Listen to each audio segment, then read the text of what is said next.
Jamie from Guildbrook Farm, and today I'm going to share with you my EDC. So what is an EDC?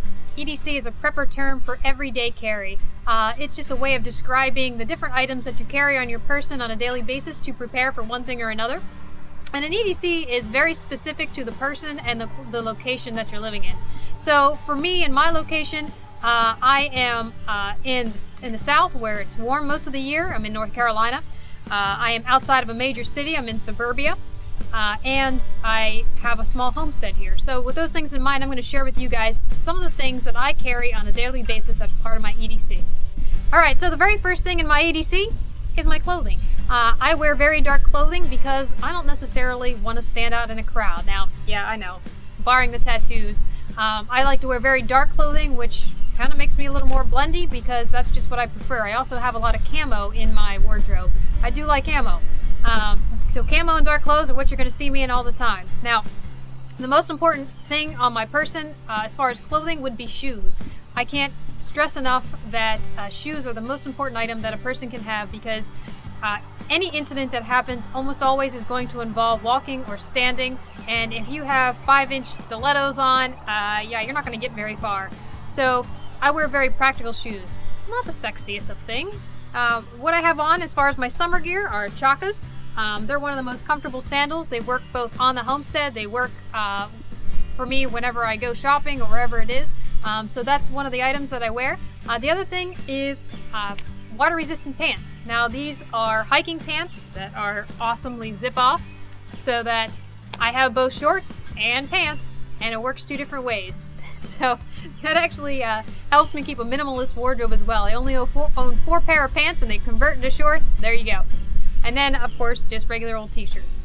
All right, so for cold weather, this is something that you're going to find me in. I almost always have a hat on, wearing vests, long sleeves. I zip my pant legs back on, and then I usually have on a pair of waterproof hiking shoes. These just so happen to be North Face brand. Now, because I keep a very minimalist wardrobe, literally only 4 pair of pants that convert into shorts, so I don't own any shorts, I just own 4 pair of pants, and I have probably maybe 5 or 6 long sleeve shirts and maybe only 4 t-shirts. Because I don't have a large wardrobe, I try to buy the best quality that I can of certain items. So t-shirts and socks and that kind of stuff, I don't spend a lot of money on, especially here in the South. I don't really need anything like wool socks or anything of that sort. But when it comes to things like vests and shoes, I try to buy the best quality that I can. Now that doesn't necessarily mean the most expensive. North Face is a very good brand, and they just so happen to be very expensive. But if you hit it at the right time of year, say Black Friday, or sometime in the spring when they have big clearance events, and you have coupons on top of that, you can get this stuff for less than half off. That's when I buy good quality items. Now, I've gone the other route, and I bought cheap vests before and throw them in the washer, and they fall apart. To me, it's just not worth the investment in buying cheap clothes, especially as a prepper, because if you are outdoors or if you are finding yourself in a situation where you rely on having warmth, that's when, or good walking shoes to get somewhere, that's where you're going to want to make sure that you have your money well invested. So this is my this is my cold weather gear. So almost just as important as what I wear is what I don't wear. If you guys notice, I don't have on any jewelry. A couple reasons for that is, one, it just isn't practical around the homestead. They can get snagged or whatnot on different things that I'm doing around here. And the other reason is I don't want to be a target, so I don't wear any jewelry. Second item that I carry, Swiss Army knife. Now those of you that watch Jeremy's EDC, you know that he stole my pocket knife. Well, I stole his. This just so happens to be an old Swiss Army knife. Lots of little gadgets on here. This is pretty much the one that I use the most, and it needs a little bit cleaned because I use it so much. I use this for everything. I use this for cutting the baling twine on the hay. I use this for opening up boxes. I use this for calling chickens. So this is an extremely important item. Anytime that I don't have it on me, if I ever forget and leave it on my desk, like if I run outside quick, I usually end up needing it then. So I try to keep this on my person. And as far as the other items in here, I don't use many of them. The screwdriver, flathead tool, I use a lot. And the other item that's really handy on here are the tweezers. And these are really useful for picking ticks off of animals, such as off the goats. So As far as the other things, I really don't use them. But those are the 3 that I really do use with this pocket knife. And this is a lot more convenient than carrying, say, this and a Leatherman. I do have a Leatherman as well that I keep in the truck, but as far as just carrying on my everyday person, this is the way to go for me. Now, in addition to that, I also have this Smith sharpener. This is a fairly new item that I got, and I really, really like this. This is just for quick sharpening on the go. And this is an item that I highly recommend that you keep because it's so small and light and portable, easy to take with you. All right, then we got water. Anytime that I leave the homestead, I'm always bringing water with me. Now in the truck, I also carry a life straw, but just for practical purposes, you know, you're thirsty, rather than stopping in somewhere, I almost always have a water on me. All right, one of the most important things that I carry on my person is my pack safe. This is no Prada, guys. This is no Coach. As far as I'm concerned, they can keep their brands. They're not as useful as this one. This is a pack safe Metro Safe 200. It's a messenger bag that is anti-theft deterrent. This is what I used whenever I traveled. You might have seen it in my Nepal video when I was in an earthquake. This has slash-proof straps in it. There's wires in here, so if you're carrying this cross carry on your body and you have someone that drives by on a motorbike, what they tend to do is that you'll have 2 people on a motorbike. The person on the back will have a knife. They'll grab your strap and slash through your straps, and that's how they take your purse. This prevents that. That's actually a real thing, and this prevents that. The other great feature of this purse is it has an RFID pocket, so if you're traveling with a passport, there's an RFID pocket in the front.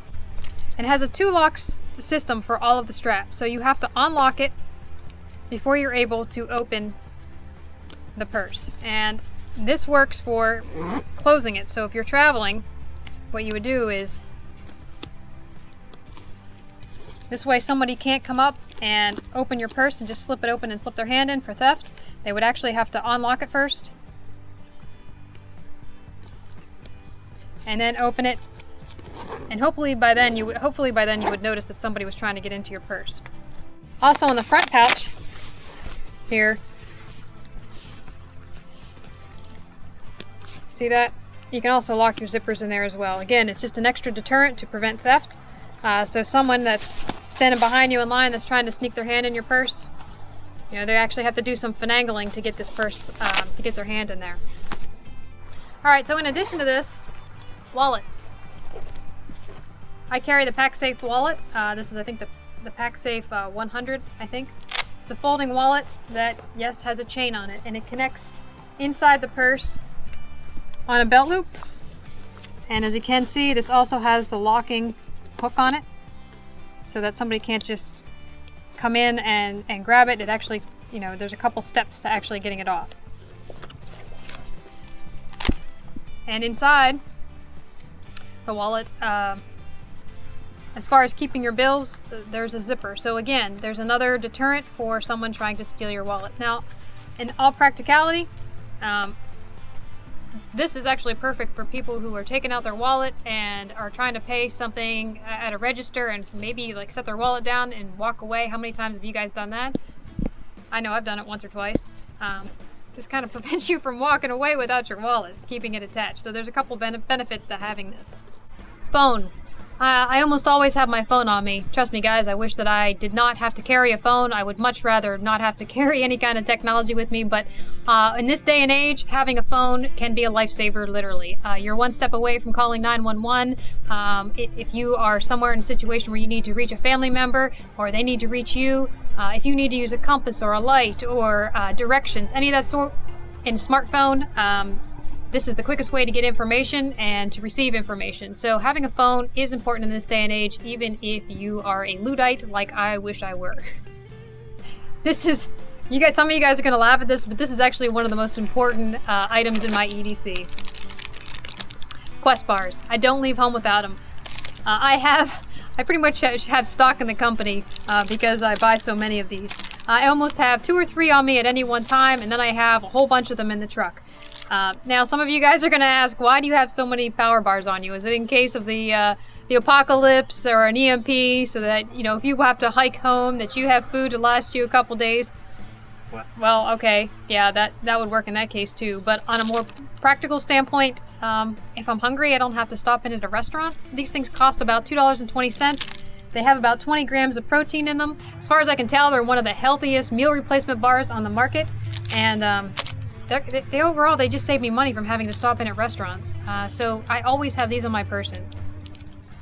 Headlamp. I carry this cheap one. This is the one that I had with me in Nepal. There are much better models out there today. I believe Jeremy showed you a couple different ones that we have now. But this is just the one that I toss in my purse if I need it because it still works. If you just so happen to break down the side of the road and it's nighttime, maybe you need to change a tire, or worse, if you have to hike, having this light on you can save your life. Not only enabling you to see, but enabling others to see you, so that you're not hit by a car. There's many reasons to carry a light on you, and I just so happen to carry a headlamp because it's easier to have your hands free to do what you need to do. So headlamp is one very important thing in my EDC arsenal. Alright, so the next item in my EDC is this paracord bracelet. Now it's a little bit too big and honky to be wearing on my skinny little wrists, but I do throw it in my purse.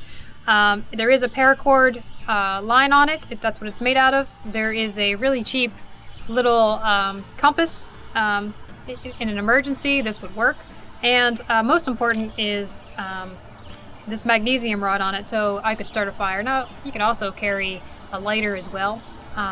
But for having all three in one, this is pretty handy, and I think it was only like $3. So actually the kids have one, Jeremy has one, I have one, and it's so easy to just throw this in the purse. So this is one thing that I have. You never know if you might need it. That's all part of prepping. You never know what you might need, when you might need it. I always carry a spoon. Because you just never know. You might want to eat ice cream and not have a spoon. Then what are you going to do? I carry a Kimber Ultra CDP-2. It's a 45 gun that is loaded with hollow point bullets.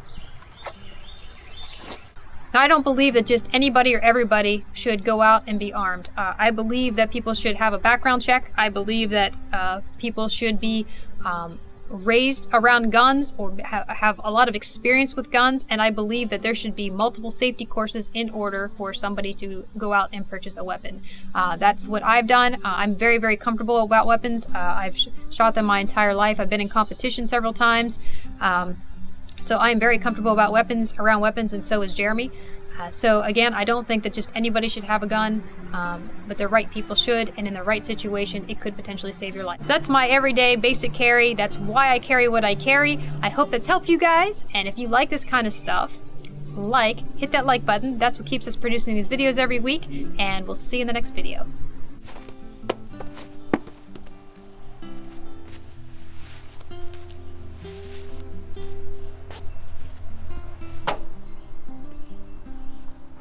I don't have a t-shirt on underneath.